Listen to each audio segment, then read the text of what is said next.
This is my carb. This is the Weber 3236 Progressive. It's got a 32 primary and a 36 secondary. It's been a decent carb. I probably put about 10 or 15,000 miles on it. But yeah, it's just not exactly what I want. I want a little more fuel economy, a little more horsepower.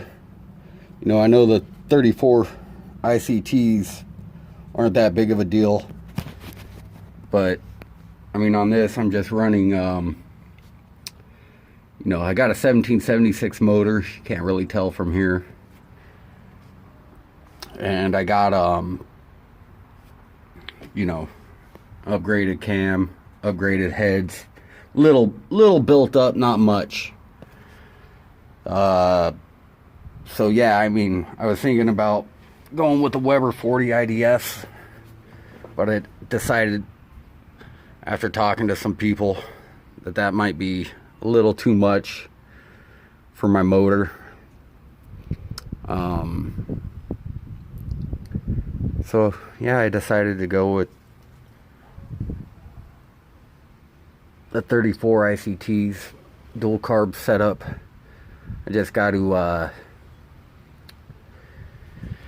get these manifolds off and this plenum, which I've never really done this before, this part, so it'll be a learning experience for all of us. I mean, I'm sure I can do it, but I have faith in my skills. I do work on machinery, and I do have some mechanical inclinations, but for the most part, it should be a fun project for me. Looking forward to it. I'll get back with you guys as soon as I start on that project.